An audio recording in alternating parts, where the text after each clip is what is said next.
हिमाचल प्रदेश के विश्वसनीय jeweller Bhushan jewellers Solan. ससुराल पहुंचे होमगार्ड जवान ने बरसाई गोलियां, पत्नी घायल। कोविड-19 संकट के बीच हिमाचल प्रदेश के प्रवेश द्वार कहे जाने वाले परवाणू में ड्यूटी पर तैनात एक होमगार्ड जवान ने सोलन स्थित अपने ससुराल पहुंचकर पत्नी पर गोलियां चला दी, जिसके कारण उसकी पत्नी घायल हुई। उसे गंभीर अवस्था में पीजीआई चंडीगढ़ रेफर किया गया है। घटना में उसकी सास व बच्चे बाल बच गए। पुलिस ने आरोपी को गिरफ्तार कर लिया है। एएसपी शिव कुमार शर्मा ने मामले की पुष्टि की है। उन्होंने बताया कि पुलिस ने होमगार्ड जवान भूपेंद्र को गिरफ्तार कर लिया है व मामले की जांच चल रही है।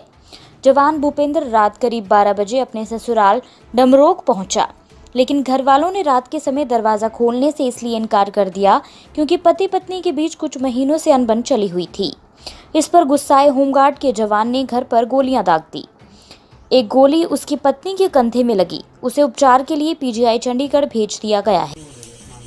पिछली रात को लगभग 12:15 बजे हमें जो 112 नंबर है वहां से इंफॉर्मेशन आई थी थाने में कि यहाँ पे डमरोग में किसी लेडी को किसी व्यक्ति ने गोली मार दी है। तो इस पे तुरंत एसएचओ साहब अपनी टीमें लेके यहाँ पहुंचे और यहाँ पाया कि लेडी को तब तक जो है हॉस्पिटल ले जाया गया था। और प्राइमा फेसी जांच पे ये पाया गया कि ये जो लेडी है इसका नाम सुमन है और इसके हस्बैंड हैं मिस्टर भूपेंद्र, जो कि एचपी होमगार्ड में पोस्टेड हैं और आजकल परवाणू में ड्यूटी हैं।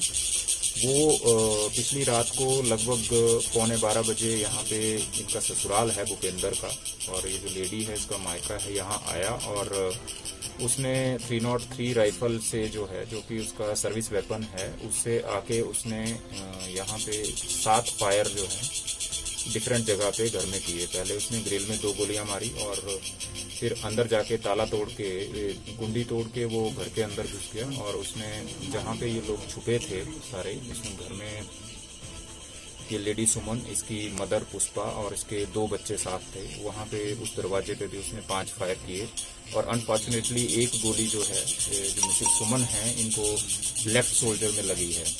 इनको आरएच सोलन ले जाया गया था। आरएच सोलन में इनको प्रिलिमिनरी ट्रीटमेंट देके पीजीआई के लिए रेफर किया गया है और इनको रात को ही पीजीआई शिफ्ट करवा दिया था।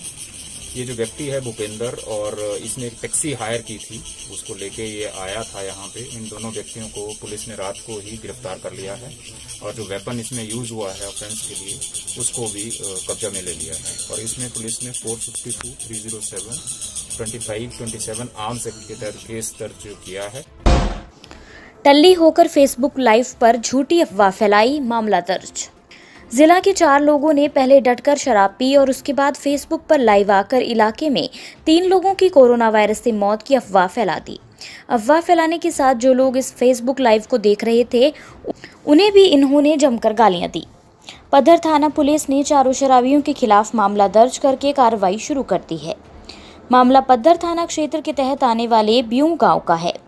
ये लाइव सोनू ठाकुर की फेसबुक प्रोफाइल से किया गया है।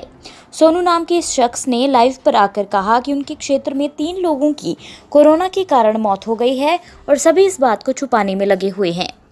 डीएसपी पद्धर मदनकांत शर्मा ने बताया कि पुलिस ने मौके पर जाकर छानबीन की तो पाया कि क्षेत्र में कोई भी कोरोना संक्रमित व्यक्ति नहीं है और न ही किसी की मौत हुई है।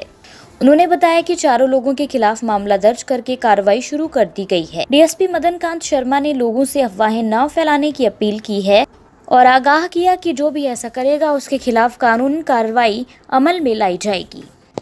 विगत दिवस पुलिस थाना पद्धर जिला मंडी में एक अभियोग पंजीकृत किया गया है, जिसमें ग्राम पंचायत ब्यूं के कुछ निवासियों ने फेसबुक पे एक झूठी और भ्रामक पोस्ट डाली है, जिसमें कि इलाका में कुछ लोगों की कोरोना से मौत का जिक्र किया गया है, जबकि ऐसी कोई बात नहीं है। भ्रामक पोस्ट डालने पर अभियोग दर्ज करके पुलिस ने आगामी तफ्तीश शुरू कर दी है। मेरा आपके माध्यम से समस्त जनता से अनुरोध है कि वो इस प्रकार की कोई भी भ्रामक सामग्री ना पोस्ट करें, ना समाचार प्रकाशित करें। जब भी अगर कोई भी व्यक्ति ऐसा करेगा तो उसके विरुद्ध पुलिस सख्ती से पेश आएगी। बेंगलुरु से हिमाचलियों को लेकर 13 मई को ऊना पहुंचेगी विशेष ट्रेन। कोरोना संकट के बीच बाहरी राज्यों में फंसे हिमाचलियों के लिए राहत की बात यह है कि उनकी घर वापसी हो रही है। देश के विभिन्न राज्यों में फंसे हिमाचलियों को लेकर 13 मई को बेंगलुरु से एक विशेष ट्रेन ऊना रेलवे स्टेशन पर पहुंचेगी। इस ट्रेन में 24 कोच लगाए गए हैं, जिसमें सवार होकर करीब 1400 यात्री ऊना पहुंचेंगे। यहां से इनको प्रदेश के विभिन्न जिलों में भेजने की व्यवस्था की जाएगी। रेलवे स्टेशन पर व्यवस्था बनाने के लिए जिला प्रशासन द्वारा युद्ध स्तर पर काम शुरू कर दिया गया है। एडीएम ऊना अरिंदम चौधरी ने रेलवे स्टेशन पर तैयारियों का जायजा लिया और विभिन्न विभागों के अधिकारियों, कर्मचारियों को उचित दिशा निर्देश भी दिए। रेलवे स्टेशन पर सफाई व्यवस्था के अलावा सोशल डिस्टेंसिंग की मार्किंग, बसें पार्क करने, यात्रियों को खाने के पैकेट को लेकर लगभग तैयारियां मुकम्मल कर ली गई हैं। हाँ जी, जैसे 13 तारीख को सुबह 6 बजे की एक ट्रेन जो है बेंगलोर से चलकर जो है कर्नाटका से चलकर आ रही है और इसमें करीब 1400 लोग आने की संभावना है। जो हमें लिस्ट कम्युनिकेट हुई है उसमें टू बी एग्जैक्ट 1425 लोग आ रहे हैं और उसी की व्यवस्था में जो है यहाँ पर प्रशासन लगा हुआ है और उसी का आज ये मॉर्निंग का निरीक्षण। स्वारघाट क्वारंटाइन सेंटर को किया सैनिटाइज। हिमाचल का प्रवेश द्वार कहलाने वाले स्वारघाट में बनाए गए चेक पोस्ट पर संदिग्ध पाए जाने पर क्वारंटाइन किए गए चालकों के पॉजिटिव पाए जाने के बाद प्रशासन व स्वास्थ्य विभाग द्वारा आइसोलेशन सेंटर में शिफ्ट कर दिया गया। इसके बाद संत निरंकारी सेवा दल के सदस्यों ने स्वारघाट के तहसीलदार हुसैन चंद और पुलिस की निगरानी में क्वारंटाइन सेंटर की इमारत को सैनिटाइज किया। संत निरंकारी सेवा दल ब्रांच स्वारघाट के स्थानीय सदस्यों ने स्वेच्छा से इस सेवा में हिस्सा लिया। गौरतलब है कि संत निरंकारी सेवा दल पिछले 1.5 महीने से लगातार कोरोना के खिलाफ इस जंग में प्रशासन के साथ मिलकर अपनी भरपूर सेवाएं दे रहा है, जिसमें हर रोज चाय पानी की व्यवस्था और सैनिटाइजर के समय समय पर छिड़काव की व्यवस्था की जाती है। सेवा दल के इन सदस्यों की स्थानीय जनता व प्रशासन बहुत सराहना कर रहे हैं। लोगों को जागरूक करने के लिए दीवारों पर की चित्रकारी। कोरोना महामारी से लोगों को जागरूक करने के लिए हमीरपुर के उपमंडल नादौन की एसडीएम किरण भडाना ने अनूठी पहल की है। एसडीएम ने नादौन की सड़कों और हर चौराहे पर कोरोना वायरस की पेंटिंग करवाई है ताकि इस विश्वव्यापी महामारी के प्रति लोग जागरूक हों। वहीं लोगों द्वारा एसडीएम के इन प्रयासों की जमकर सराहना की जा रही है। एसडीएम ने कहा कि रोड आर्ट के माध्यम से लोगों को कोरोना से बचाव के प्रति जागरूक किया जा रहा है। नादौन में सड़कों व चौराहों के अलावा दीवारों पर कोरोना बचाव के बड़े बड़े चित्र बनाकर लोगों को जागरूक किया जा रहा है और इस पहल की स्थानीय बाशिंदों द्वारा जमकर सराहना की गई। एसडीएम ने बताया कि नादौन में ही लोगों ने 50 लाख रुपए का दान दिया है, जिसे लोगों की सेवा के लिए खर्च किया जा रहा है। हमने रोड आर्ट शुरू करा था इंद्रपाल चौक पे और बस स्टैंड की वॉल्स पे हमने करा है। मेजर हमारा एम ये है कि जहाँ जहाँ भीड़ है, जैसे अभी हम मूव करेंगे कांगू बाज़ार, गलोड़ बाज़ार, धनेटा बाज़ार, और जैसा कि हमारी एक रूरल इकोनॉमी है और यहाँ पे ज़्यादा सिनेमा हॉल्स या कोई ऐसी जगह नहीं है, तो मार्केट ही ऐसी जगह है जहाँ से ये चीज़ ज़्यादा फैल सकती है। तो हमारा फोकस क्राउडेड और मार्केट एरियाज पे है। हमें लोगों से, आप मानिएगा, नादौन में 50 लाख रुपए तक हमें इन काइंड और कैश की डोनेशन मिली।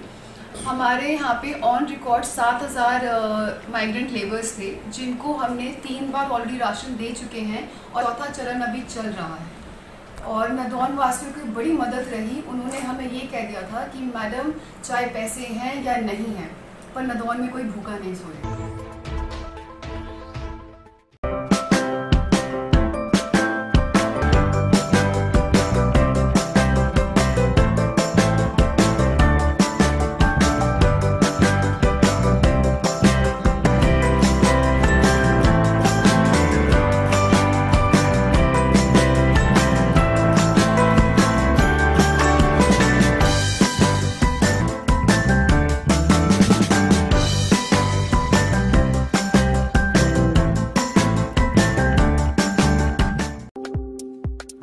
आपके स्वास्थ्य का प्रहरी श्री बालाजी हॉस्पिटल कांगड़ा हिमाचल।